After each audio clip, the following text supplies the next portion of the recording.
Hello everyone, welcome back to my channel Janani's green world. இன்றைக்கும் நம்ம again ஒரு C2 plant வெரைட்டியை தான் பார்க்க போகிறோம்.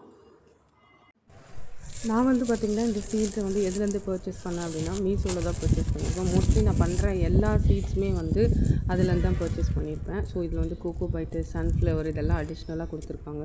ஸோ நம்ம பண்ண போகிற சீட்ஸு இதில் இருக்குது அப்படின்னா இது சன்ஃப்ளவர் சீட்ஸு. இது நான் ஆல்ரெடி நிறையா போட்டு நிறைய பூ வந்திருக்கு, ஓகே தான். பட் ஆனால் நம்ம இன்றைக்கி நான் டாலியா தான் சொல்லி போட்டிருந்தேன். ஸோ அதை தான் பார்க்க போகிறோம். எஸ், இதுதான் இந்த சீட்ஸு. S, dahlia. ஆல்மோஸ்ட் ஒரு 50 சீட்ஸ் இருக்குதுன்னு நினைக்கிறேன். இதை நம்ம போட்டு பார்ப்போம் இன்றைக்கி. இதை தான் இன்றைக்கி நான் சீட் பண்ண போகிறேன். இது எப்படி சீட் பண்ணுறதுன்னு பார்ப்போம் ஸ்டெப் பை ஸ்டெப். நான் மோஸ்ட்லி பார்த்திங்கன்னா இந்த மாதிரி லெஃப்ட் ஓவர் பாக்ஸில் தான் நிறைய இந்த மாதிரி C2 பிளான்ட்டை பண்ணுவேன். ஏன்னா ஒரு பெரிய இடத்துல போட்டோம்னா சீட்ஸில் குட்டி குட்டியாக இருக்கு இல்லையா, அவங்க வாட்டர் நம்ம போட் பண்ணும்போது ஓடி போயிடும். ஸோ இந்த மாதிரினா நல்லா நமக்கு ஸ்டேபிளாக இருக்கும். இந்த சின்ன சின்ன ஹோல்ஸ் போட்டுட்டு நான் மோஸ்ட்லி இதில் கோகோ பைட்டும் கொஞ்சம் செம்மண்ணும் மிக்ஸ் பண்ணி வச்சுருக்கேன்.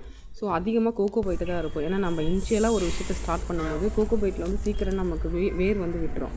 அந்த செடி சீக்கிரம் க்ரோ ஆகும். ஸோ அதனால் என்ன பண்ணுவேன், கொஞ்சம் செம்மண் கலவையும் அதில் கொஞ்சம் கோகோ பைட்டும் போட்டு நல்லா மிக்ஸ் பண்ணி மாய்ஸ்சராக இருக்குது. ஸோ இதில் நம்ம சீட்ஸ் போடும்போது ஆல்மோஸ்ட் ஒரு 1 வீக்கில் நமக்கு நல்ல க்ரோத்தை நம்மளால் பார்க்க முடியும்.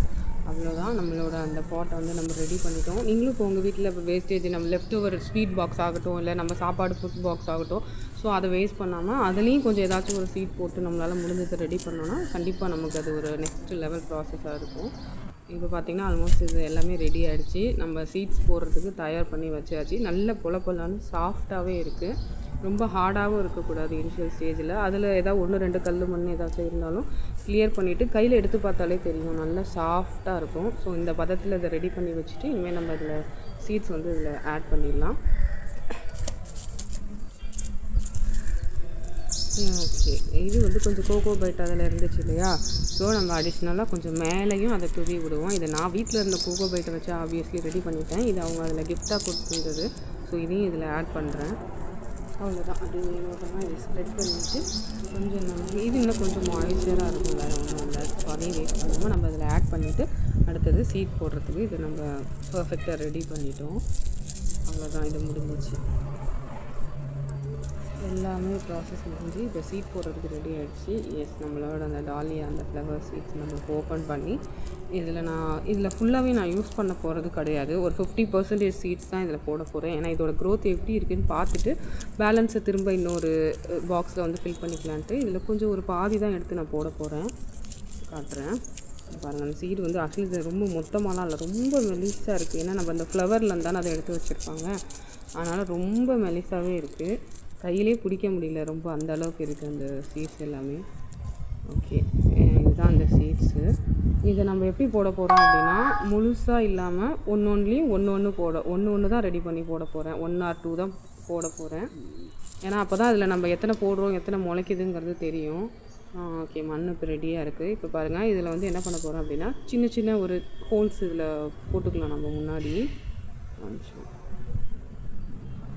ஓகே, இது பாருங்கள்.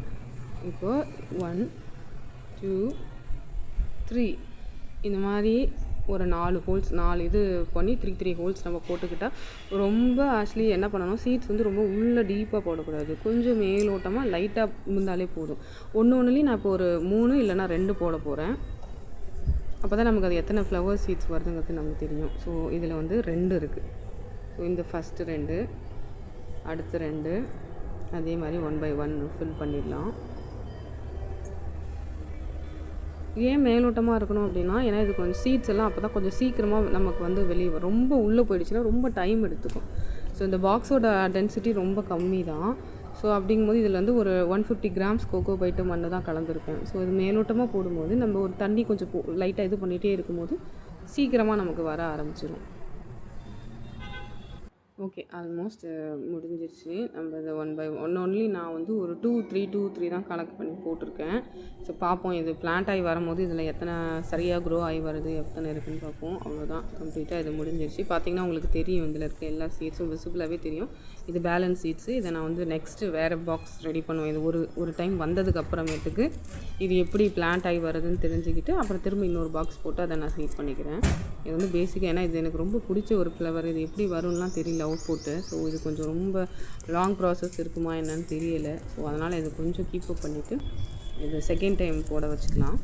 ஸோ பார்ப்போம் எப்படி இதோட க்ரோத் எப்படி இருக்குன்னு தெரிஞ்சிச்சுன்னா தான் நம்ம அடுத்தது அதை சீக்கிரம் போடலாமா லேட்டாக போடலாமான்னு பார்க்கலாம்.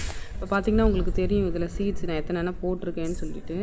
இதையுமே நம்ம என்ன ரொம்ப டீப்பாக மண் போட்டு மூடக்கூடாது. அப்படியே ஜஸ்ட் லைட்டாக எப்படி குழி போடும்போது லைட்டாக பண்ணோமோ அதே மாதிரி மைல்டாக க்ளோஸ் பண்ணி விடணும் 1 by 1. இங்கே பாருங்கள் இந்த மாதிரி. ஓகேவா?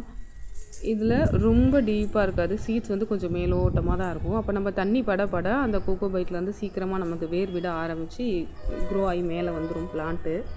இப்படி தான் இன்ன வரைக்கும் நான் பண்ண எல்லா சீட்ஸோட இதுவுமே நான் இப்படி தான் பண்ணியிருக்கேன். ஏன்னா இது குட்டி குட்டி சீட்ஸ். இதை நம்ம ஒரு ரொம்ப ஓப்பன் பிளேஸ்லேயோ ஒரு க்ரோ பேக்லேயோ போட்டோன்னா ஒன்று உள்ளே ஓடிடும், இல்லைனா மேலே அதை மிதந்துடும். ஸோ நமக்கு சரியான இது கிடைக்காது. இப்போ பாருங்கள் இதை போட்டுட்டு நான் இந்த மாதிரி சின்ன பாக்ஸில் பண்ணும்போது ஸ்ப்ரே தான் பண்ணணும். நம்ம ஹெவியாக தண்ணி ஊற்றக்கூடாது. ஒன்று அது மிதந்துடும், இல்லைனா ரொம்ப டீப்பாக போயிடும். ஸோ இந்த மாதிரி மைல்டாக ஸ்ப்ரே பண்ணிக்கிட்டே இருக்கணும். நான் டெய்லி காலையில் ஈவினிங் அந்த மாதிரி லைட்டாக ஸ்ப்ரே பண்ணி விடுவேன். அந்த வெட்னஸ் இருந்துக்கிட்டே இருக்கணுங்கிறதுக்காக. ஸோ ரொம்ப பண்ண தேவையில்ல, மைல்டாக இருந்தாலே போதும். இந்த மாதிரி நீங்கள் வாட்டர் நல்லா ஸ்ப்ரே பண்ணி விட்டுருங்க.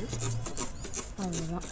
இப்போ நம்ம வாட்டரும் இதில் ஸ்ப்ரே பண்ணி வச்சாச்சு. ஸோ இன்னையிலேருந்து இது எத்தனை நாள் கழித்து அந்த பிளான்ட்டில் மைல்டாக நமக்கு வெளியில் வருதுன்னு பார்ப்போம். இது பார்த்திங்கன்னா நல்லா அப்படியே செட்டில் ஆகிடுச்சு. கூக்கு போய்ட்டு நல்லா வித்தாயிட்டு சீட்ஸ்லாம் நல்லா உள்ளே செட்டில் ஆகிடுச்சு. ஸோ ஃபர்தராக நான் இது உங்களுக்கு எப்படி ஆகுது, எவ்வளோ நாள் டைம் எடுத்துக்குது, என்னைக்கு குட்டி குட்டியாக வர ஆரம்பிக்கிறதுங்கிறத நான் உங்களுக்கு ஃப்யூச்சரில் அப்படியே அப்டேட் பண்ணிக்கிட்டே இருக்கேன். நல்லா செட்டில் ஆகிடுச்சு. ஆக்சுவலி இதுக்கு முன்னாடி நான் ஷார்ட்ஸில் போடுறது பார்த்திங்களா, இது நம்மளோட மார்னிங் க்ளோரி பிளான்ட்டு. இதையும் இப்படி தான் போட்டேன். ஆனால் எவ்வளோ வந்துருச்சு பாருங்கள். ஆனால் கொஞ்சம் சீட்ஸ் தான் போட்டிருந்தேன். பட் நல்லா ஹெல்த்தியாக சூப்பராக வந்துருச்சு. ஆல்மோஸ்ட் இது வந்து ஒரு 25 days ஆகிடுச்சு கிட்டக்க. இதுக்குள்ளே இது 2 பாக்ஸில் சீட்ஸ் பண்ணேன். ஆக்சுவலி ஒரு பாக்ஸில் ஃபுல்லாகவே வந்துருச்சு. இந்த செகண்ட் பாக்ஸில் வந்து கொஞ்சம் நடுவுலலாம் அந்தளவுக்கு க்ரோ ஆகலை. ஓகே தான். ஆனால் வந்த வரைக்கும் நல்ல க்ரீனிஷாக சூப்பராக இருக்குது. பட் ஆனால் நான் கொஞ்சம் சீக்கிரமாக மாற்றணும். ஏன்னா வேர் நிறைய விட ஆரம்பிச்சிச்சு இல்லையா. அது ரொம்ப குட்டி ஸ்பேஸாக இருக்கிறதுனால அதால் இன்னும் சீக்கிரமாக க்ரோ ஆக முடியாது. இதையே நான் ட்ரான்ஸ்ஃபர் பண்ணிவிட்டு சீக்கிரமாக அதை உங்களுக்கு அப்டேட் பண்ணுறேன். க்ரோ பேக்கில் தான் சேஞ்ச் பண்ணி வைக்க போகிறேன். ஸோ ஆல்மோஸ்ட் இதில் ஒரு 50 இது பிளான்ட்டுக்கு மேலேயே இருக்குது. நான் அதை கொஞ்சமாக ஸ்ப்ளிட் பண்ணி வைக்க போகிறேன். ஏன்னா இது ரொம்ப கொடி மாதிரி போகிறது, ரொம்ப லாங்காக வரும். அதோடய ஃப்ளவரும் பார்க்க பயங்கர வைப்ரண்ட்டாக இருக்கும் ப்ளூ கலரில். அதை யாராச்சும் பார்த்துருந்தீங்கன்னா எனக்கு கமெண்ட் பண்ணுங்கள். மார்னிங் க்ளோரி பிளான்ட் இது. இதையும் நான் இதே மாதிரி இந்த லெஃப்ட் ஓவர் பாக்ஸில் தான் போட்டு சீட்ஸ் பண்ணேன். இப்போ இதையும் அந்த ப்ராசஸையும் நான் டாலியா ஃப்ளவரையும் போட்டு வச்சுருக்கேன். இதோடதும் ஃப்யூச்சரில் நான் உங்களுக்கு கண்டிப்பாக அப்லோட் பண்ணுறேன். இந்த ஃப்ளவர் பார்க்க எவ்வளோ ஹெல்த்தியாக இருக்குது பாருங்கள். இப்போ இது ரெடி ஆகிடுச்சு. இனிமேல் நம்ம வேறு இதில் மாற்றி ட்ரான்ஸ்ஃபர் பண்ணி வச்சோன்னா நமக்கு இருக்கும். அப்புறம் ஆல்மோஸ்ட் இன்னொரு வீடியோவில் சங்குப்பூ போட்டிருந்தேன் இல்லையா, அதோட இது. ஆனால் இது ஆல்மோஸ்ட் ஒரு 10 நாளைக்கு மேலே டைம் எடுத்துருச்சு. இப்போ தான் கொஞ்சம் க்ரோ ஆகிட்டு வருது. இதையும் நான் ஃப்யூச்சரில் உங்களுக்கு ஷேர் பண்ணி காமிக்கிறேன், இது எப்படி வருது போகுதுன்ட்டு. இதுவும் நல்லாயிருக்கு. ஸோ மார்னிங் க்ளோரியும் நல்லா ஹெல்த்தியாக இருக்குது. அதே மாதிரி இந்த டாலியா ஃப்ளவர் சீட்ஸோட க்ரோத்தையும் நான் உங்களுக்கு 1 by 1 டே பை டே நான் அப்லோட் பண்ணுறேன். ஃப்யூச்சரில் வர வீடியோலையும் நீங்கள் இதை பார்க்கலாம். கண்டிப்பாக நீங்களும் இந்த மாதிரி ஃபாலோ பண்ணுங்கள். இந்த மாதிரி ஹெல்த்தியான பிளான் பண்ணுங்கள். நம்மளால் நம்ம ஹோம் கார்டனில் என்னென்ன வைக்க முடியுமோ லோ மெயின்டெனன்ஸில் இது எல்லாமே நம்ம பண்ணிக்கலாம். சீட்ஸுமே ஆல்மோஸ்ட் நான் பர்ச்சேஸ் பண்ணது ஒரு 50 rupees 70 rupeesல தான். பட் ஆனால் ரொம்ப ஹெல்த்தியாக வளர்ந்துருக்கு. ஃப்யூச்சரு நான் இது எந்த அளவுக்கு இது வருது, பூ வருதுங்கிறதையும் ஃப்யூச்சர் அப்டேட்ஸ் நான் உங்கள் கூட ஷேர் பண்ணிக்கிறேன். உங்களுக்கு இந்த மாதிரி ஹோம் கார்டனிங் பிளான்டேஷன் பிடிக்கும், நீங்களும் இந்த மாதிரி பண்ணிகிட்ருக்கீங்கன்னா கீப் கோயிங். அண்ட் மறக்காமல் என் சேனலை லைக் பண்ணுங்கள், ஷேர் பண்ணுங்கள், சப்ஸ்கிரைப் பண்ணுங்கள். தேங்க்யூ ஃபார் வாட்சிங்.